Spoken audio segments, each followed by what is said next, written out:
The rain didn't fall. It stabbed. And she stood alone in it, the wind tearing at her veil like it, too, couldn't bear the sight of her. Around her, the guests had vanished like ghosts at sunrise. All that remained were toppled chairs, shattered wine glasses, and a preacher who wouldn't meet her eye. Her white dress clung to her like regret. A long gash ran down the side, red blooming through lace. Whether from the fall or her own doing, no one asked. The man she was to marry, gone. Fled the moment he saw her scars beneath the makeup, when a storm struck and washed away the careful illusion she had painted for him. But she didn't chase, didn't scream, didn't beg. Instead, she reached down, picked up her bouquet from the mud, and turned toward the woods where no path existed. A single man stood in the distance, beneath the shadow of the chapel cross. He hadn't moved, he hadn't looked away. He saw her, not the mask, not the flesh, her, and he stepped forward. Subscribe now, because tomorrow's story will haunt you even deeper. You'll need it. But before that, let me take you to the day it all began. Dust rose with every footstep she took, curling around her like the town's judgment, dry, persistent, impossible to shake. Wicket Hollow wasn't much. One main road, 2 saloons, one of which doubled as a brothel, a schoolhouse long abandoned, and a chapel so crooked it looked like God himself had turned away from the place. It wasn't the kind of town you arrived at on purpose. You ended up in Wicket because life spit you out somewhere worse. That's how she came. Her name was Clara Bell, and no one said it out loud anymore. They whispered it, half pity, half curse. She walked with a limp in her right leg, dragging the foot just a fraction too long behind the other. A childhood fever had twisted the bone, made her unsteady. Her left cheek bore a scar that even time had failed to fade, an ugly roped thing stretching from temple to jaw, as if God had marked her as unfinished work. She wasn't deaf, not completely, but close. One ear was good enough to catch laughter, when it was cruel. The other rang like a bell that never stopped tolling. Most days, Clara swept the steps of the chapel, though no preacher had stood there since the last one went mad in the pulpit.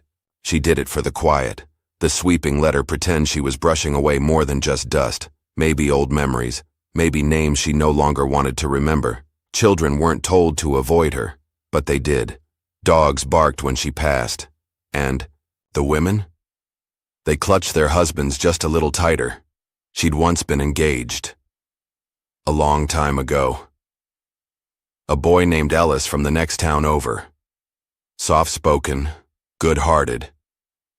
He gave her a ribbon once and told her he didn't care about the scar, said it made her look like a fighter. 3 weeks before their wedding, he rode off for trade and never came back. They found his horse wandering near the canyon. No saddle, no blood, just gone. The whispers blamed her. Said maybe he saw her for what she really was. She didn't fight the rumors. What would be the point? Clara had learned that truth didn't hold much weight in a town that preferred stories, and hers had already been written. Every morning she walked to the well at the edge of town with an empty pail. No one else used it. Said the water tasted strange, bitter somehow. But she didn't mind. It kept the others away. It was there one morning, when a small voice broke through the silence. You always come here alone. Clara looked up, startled. A child stood nearby, no more than 8, freckled and barefoot, with wild curls tucked under a too-big hat. You ain't scared? Clara asked softly, her voice hoarse from disuse. The girl shrugged. Mama says you're cursed, but Mama says a lot of things. Clara gave a rare, small smile. She's not wrong. I like cursed things, the child said, then wandered off like she hadn't just cracked something open in Clara's chest. That night, Clara lit a candle she hadn't touched in years, not for prayer, not for hope, just to remember what warm light looked like. In town, people spoke of her like she wasn't there, or worse, like she wasn't real. She's the kind of pretty that's broken wrong, one man once said, loud enough that she could hear it, just soft enough to pretend it wasn't for her. She talks to herself, whispered another. Clara never corrected them. never said the name she sometimes murmured under her breath was her sister's, Maren, who had died young before the fever took its toll on Clara, too. Before the town had decided only one child was worth saving. Some nights she stood at the edge of the ravine just outside Wicket Hollow, where bones and secrets went to rest. She never jumped, just watched the stars fall over the cliffs and wondered how they managed to burn so far from everything. Once, long ago, she had laughed freely, had sung with a voice that turned heads at harvest dances. Now, she spoke only when she had to, and even then, only in the stillness. Because in Wicket Hollow, stillness was safer than sound. She had no friends, just a cat with half an ear and 3 good legs who came and went without loyalty. She named him Reverend and fed him scraps from a tin. He never judged her, and that was more kindness than most people ever gave. The truth was, Clara had grown used to her ghost life, to the silence, to the echo of her own breath in empty rooms. But deep down, buried where even she couldn't reach, was something still breathing, still hungry, not for love, not anymore, for something else, something closer to justice. If this is breaking your heart already, you haven't seen the worst yet. Tap subscribe. I've got another truth waiting for you tomorrow. Yawinti changed before the stranger arrived. It swept in from the west, cooler, heavier, smelling faintly of pine and something else Clara couldn't name. Not quite smoke, not quite storm, but different enough to stir the air in Wicket Hollow, like someone flipping the page of a story long stuck on the same chapter. She noticed it first on the chapel steps. The wind lifted her veil of silence, carrying voices from the saloon and creaking signs that usually hung dead in the heat. It made her uneasy, not for what it brought, but what it might awaken. The stranger came riding a black horse slick with trail dust, its hooves striking like flint on the cracked earth. He didn't ride fast, didn't ride like a man running from something, but not like he was searching either, more like he belonged to the in-between. He was tall with broad shoulders and a coat too fine for a place like this. Dust clung to him like Wicket was trying to claim him, but the man didn't seem to notice, or care. Clara saw him first from the well. She stopped mid-draw, water sloshing over the edge of her bucket as she froze. Not at his face, but at his eyes. The kind that saw too much. The kind that didn't flinch. He looked right at her, not through her, not around her, at her. She looked away. By dusk, the stranger had taken a room above the saloon. The usual chatter stirred like hornets shaken in a jar. "Drifter," someone hissed over cards. "Gun for hire," another offered. "Too clean, to be honest," said the blacksmith, who trusted no man without visible calluses. Clara didn't ask who he was, but she kept watching. He showed up at the well the next morning, not early, not late, just when she was there. "You always fetch water this time?" he asked, voice gravel low but not unkind. Clara didn't answer. She glanced at him, nodded once, then turned back to the rope. "I heard the other well's dry," he added. She gave a slight shake of the head. "No, folks just don't like the taste." He smiled, not mocking, not pitying, just amused. Maybe they're not thirsty enough. It was more words than she'd shared in days, maybe weeks. She handed him the bucket without thinking. He took it gently like it was made of something breakable. Their hands touched, nothing dramatic, no thunder, no flash. But she noticed. He came back the next day, and the next. He never pushed her, never pried. He just asked small questions, commented on the way the sky reddened before rain, the way the wind in Wicket Hollow never seemed to stop, and Clara slowly let herself answer. She told him how the chapel used to ring bells on Sundays until the preacher started hearing voices in the walls, how the saloon piano only played 3 notes before it died mid-song, how no birds landed in town, just circled overhead like they knew something no one else did. He listened like she was telling a gospel. She asked his name eventually. He said, "Call me Luke." Their silences grew longer than their words, but not awkward, full. Sometimes they just sat, her on the chapel steps, him leaning against the rail, watching dust spiral in the golden light. She found herself waiting for his shadow each morning, heart stuttering when it finally appeared, and yet she didn't let herself hope. Not really. Not yet. But Wicket Hollow noticed, and Wicket Hollow never let the strange or the tender survive long. The barkeep spit on the floor and muttered something about cursed women and soft men. Mrs. Adler, who hadn't spoken to Clara in years, made a point of walking on the opposite side of the street when the two passed. And one night, Clara found a dead crow nailed to her door. Luke saw it before she did. He pulled it down, jaw set, tight. They're scared of anything that doesn't fit in their little world. Clara just stared at the blood smeared across her threshold. They think I don't belong in it. You do, he said. Simple. Solid. She wanted to believe him. What if someone saw you for who you are, not what you carry? Subscribe. One day that story might be yours too. Trouble came 3 days later. A rider thundered into town with a sheriff's badge and questions about a man matching Luke's. Description: said he'd gone missing near Clearwater, said there was blood, said someone saw a man with a black horse riding off toward the canyon. The townsfolk didn't ask if it was true, they assumed. Clara found Luke at the well again, jaw clenched, hands dirty like he'd just finished burying something. You need to go, she whispered, voice shaking. He didn't deny it, didn't lie. I can't yet, he said. Not until I know you're safe. She blinked. You don't even know me.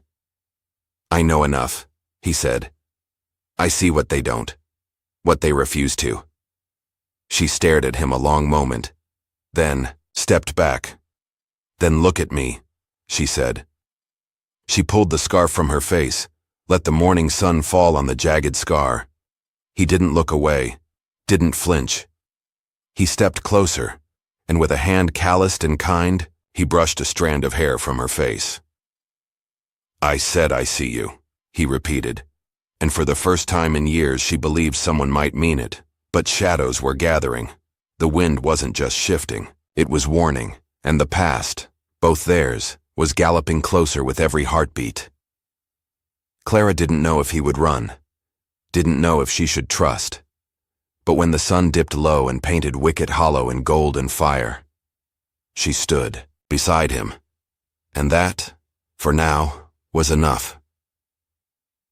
The snow came early that year.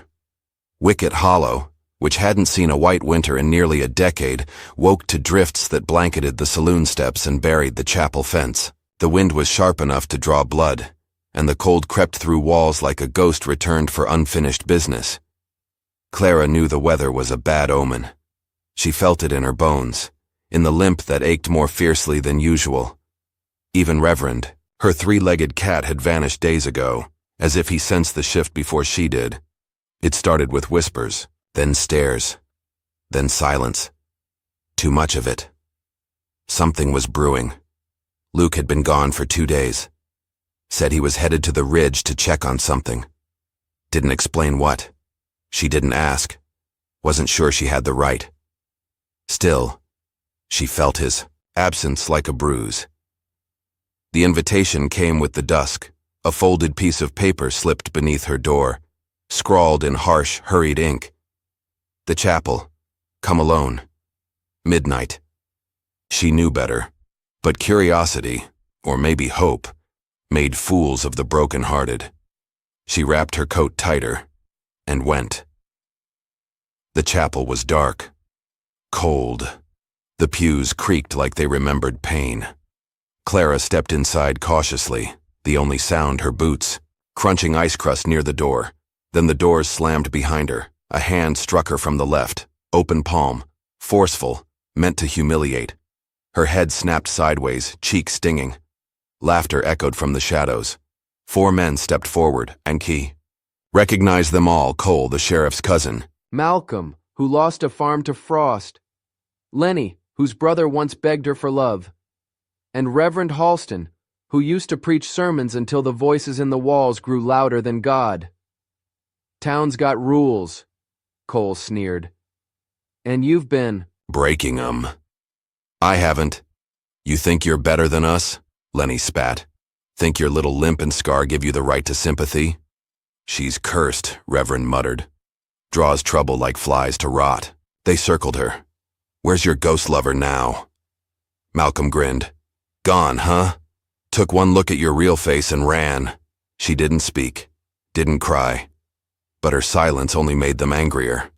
They grabbed her, shoved her to the chapel floor. Cold, damp stone bit into her skin. Cole held up scissors.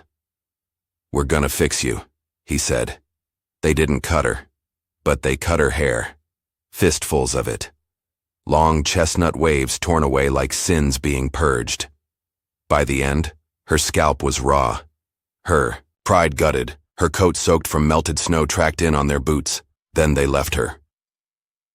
Alone. Lights flickered once from the saloon down the hill, then died. She ran, out into the snow, into the trees, didn't know where her feet carried her, only that she couldn't stay. Her breath came in shallow gasps, burning her lungs. Branches whipped her face. Her boots sank with every step. Finally, her legs gave out. She collapsed by the edge of the creek, face first into the snowbank. Her fingers burned with cold, then stopped feeling altogether. The scar on her cheek throbbed as if the humiliation itself had found a voice. She didn't cry, but something inside her broke. Quietly, the kind of break you don't notice until you're too far gone to fix it. She didn't hear him approach, didn't feel his coat being laid across her back. Only when warm hands lifted her, gently, slowly, did she realize someone was there. Luke. He didn't say a word. Just gathered her, close, cradling her like something precious and half lost. His breath misted against her ear as he whispered, I've got you. She wanted to resist, to scream. But she was too tired, so she let him carry her. He brought her to the old mining cabin by the ridge, lit a fire, wrapped her hands in cloth, laid a blanket over her shoulders and sat beside her on the floor. Still, he didn't ask what happened, didn't pry. She spoke first, voice hollow. They tried to take what little I had left. Luke's jaw tightened. They can't touch what matters. She looked at him, her hair uneven, face scraped, body trembling. Look at me, she said. You really think there's something left worth saving? He didn't answer, not with words. He just reached into his coat and pulled out a ribbon, faded blue, weathered. This was my sister's, he said. She died in a fire. They called her cursed too, said she brought it on herself. Clara blinked. I never got to say goodbye, Luke continued. But she used to tell me, some people are too bright for towns like this. They don't burn out. They just burn alone. He held the ribbon out to her. For when you're ready. Clara took it, not because she believed in hope, but because it was the first thing offered to her without cruelty in a very long time. They stayed in the cabin that night. He made her tea. They didn't touch, didn't confess anything more. But when she woke in the middle of the night, chest tight with leftover fear, he was still sitting beside the fire, watching the flames like they were telling him something he'd waited his whole life to hear, and for the first time in years. Clara didn't feel alone. The next morning, she walked back into town. Head high, eyes forward. The chapel loomed on. The hill, its doors still ajar, wind whistling through the rafters like some holy thing had finally abandoned it for good. People stared. She let them. Luke walked beside her, not shielding her, but with her. Let them whisper. Let them curse. She'd found someone who didn't flinch when he saw the ashes. He saw the gold buried beneath. It started with a fence post. Clara drove it into the thawing earth with stiff arms and bruised palms, the echo of the mallet ringing through the hills like a gunshot. Luke watched her from the barn they were salvaging. One wall half rotted, roof slumped like an old man in prayer. It wasn't much, but it was theirs. They'd bought the land cheap from a widow who swore it was cursed. Clara didn't flinch when she said it. She just nodded and handed over the coins. She knew something cursed could still grow beautiful things. The townsfolk kept their distance. After what happened at the chapel, and the way Luke stared down the sheriff when he came asking questions, Wicket Hollow learned to keep its mouth shut. Clara didn't care if they approved. She was building something real now. Each morning, she rose before the frost melted. She mended fences, patched windows, and watered the stubborn garden plot that refused to bloom. Luke fixed the stable, restored the well, and found a pair of wild mustangs worth gentling. They didn't speak much of love, or futures. But in the way he handed her coffee with both hands, in the way she left the cabin light on for him when he rode late, it was there, in the quiet, in the fire. One night, after hauling stone for the hearth, Clara stood back to admire their work. The wind whipped her skirt around her boots, hair now short and sharp around her jawline, but she didn't hide it anymore. Luke came beside her, wiping sweat from his brow. "Doesn't look like much. It's perfect," she said. He glanced at her, and for once she didn't look away. "You know," he murmured, "most people don't get a second chance at this, at anything." "I'm not most people," she said, and he smiled. But the past wasn't done with them. It came riding in on a red bay horse, wearing a deputy badge and a bullet scar under one eye.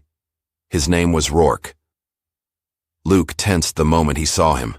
Rourke dismounted slow, brushing trail dust off his coat. "Heard you were alive, Lucas. Couldn't believe it until I saw your ugly mug." "Turn around," Luke said. "Now that ain't polite." Rourke's smile didn't reach his eyes. "You still owe answers for Clearwater. 3 men dead, 1 woman missing, and you vanish like smoke." Clara stepped forward. "He didn't kill anyone." Rourke raised an eyebrow. "And you are?" "I'm the one who saw what this town didn't. What you probably won't either." Luke shifted, body tight. "This isn't her fight." "Funny," Rourke said. "Neither was Clearwater, but it still bled." He dropped a slip of parchment into the dirt, an arrest order. Luke didn't pick it up. That night the fire burned high inside the cabin. Clara stared into it, jaw clenched. "Is it true?" Luke sat across from her, hands folded. "I didn't kill them. But you knew them. I did." He swallowed. "They were bounty hunters. Found a woman chained up in the canyons. Ran from some hell of a husband. I helped her get away. They came after us." He stared at the flames. "I fought back. 2 of them died. The 3rd might have shot himself, but no one will believe that." Clara didn't speak for a long time. Then, "I believe you." He looked up, startled. "I've been blamed for things I didn't do," she said. "Watched people lie with smiles on their faces." She moved to sit beside him. "I believe you." And for the first time since he came to Wicket Hollow, Luke let himself breathe. They kept building, stone by stone. Not just the cabin, but something bigger. Plans for a horse ranch, a warm fire for travelers, a place for the ones the world cast out. Clara found herself laughing. Again, small, quiet laughs at first. Luke started humming tunes without knowing he was doing it. They carved new names into the barn door. L+CC. But the paper Rourke left stayed buried in the back of Clara's mind. So did her fear. What if it was all temporary? What if love was something only borrowed? Then one night, a storm rolled in like a freight train, lightning crashing over the ridge, rain falling sideways. The barn door flung open and one of the mustangs escaped, wild-eyed. Clara grabbed a lantern and bolted out into the chaos before Luke could stop her. She found the horse near the cliffs, nostrils flaring, hooves slamming mud. She moved slowly, steady, talking softly. "I know what it's like to want to run, to fear the hand that reaches for you. But not this one. Not anymore." She reached out. The horse snorted, but didn't. Bolt then, footsteps behind her. Luke, drenched, panting. "You're insane," he shouted through the rain. She laughed. "Takes one to love one." They wrangled the horse back together, thunder cracking behind them like applause. When they returned to the cabin, soaked to the bone, Clara lit the fire with shaking hands. Luke wrapped her in a blanket, held her close. You scared the hell out of me, he whispered. She looked up. I've never felt less scared in my life. Tension peak insert. You've come this far with her. You felt that, didn't you? Subscribe. I want you to meet someone else tomorrow. Someone just as forgotten. The next day, Clara stood at the ridge, watching the sunrise. Luke came. Beside her. I could run, he said. Tonight, head for the border. She nodded. But if you run now, you'll always be running. He turned to her. And if I stay? She reached into her pocket, pulled out the arrest order, then tore it in two. Then we make a life. One fence post at a time. He stepped closer. This is what I want. All of it. Even the hard parts. And, with dawn washing gold over the land they were stitching together, he kissed her, not with desperation, but with fire. Together, they turned toward the cabin. Their cabin. And behind them, Wicket Hollow watched, but it no longer owned them. The first spring sun cracked through the clouds like forgiveness pouring down. Wicket Hollow shimmered in puddles and promise, the frost finally surrendering its hold on the earth. They'd nearly finished the ranch. Just a few more fences, a little more trust, and one final choice. Luke stood in front of the general store, the town square quiet except for creaking signs and a few curious eyes peeking from windows. He hadn't been back since the night Rourke rode in. Now, he waited. Boots planted, hat in hand. Clara approached slowly from the chapel road. Her hair had grown enough to tuck behind one ear. The scar on her cheek shone pale in the morning light, but she didn't try to hide it. She hadn't for a while now. She stopped in front of him. You sure? She asked. They don't forget easy here. I don't need them to forget, he said. I just need to say it. He turned to the small cluster of townsfolk gathering at a distance, the sheriff on his porch, the blacksmith wiping soot from his brow, and the widow who'd sold them the land standing with arms crossed.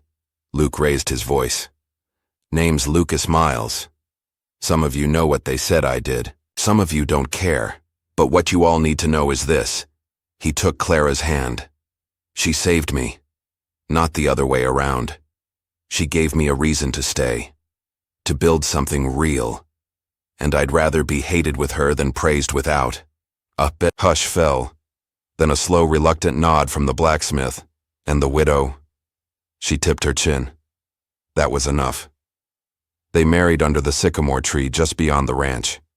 No priest, no pews. Just a sky full of stars and a wind warm enough to carry. Vows farther than any church bell. She wore a faded dress the color of dusk. He wore a vest with a missing button. Reverend the cat returned that morning, sat right on her lap while she braided wildflowers into her hair. Luke made her a ring from a horseshoe nail and a silver coin. She said it was perfect.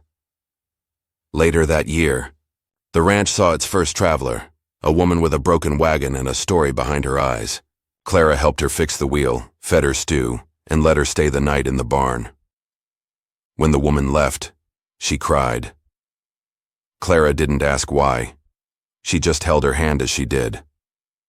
Sometimes they rode the fence lines at dusk, fingers interlaced on the saddle horn. Other times they just sat by the creek where the snow once nearly swallowed her whole. Now it ran clear. And the scar on her face? Luke kissed it every morning like a blessing. They never put up a sign, but people found them anyway.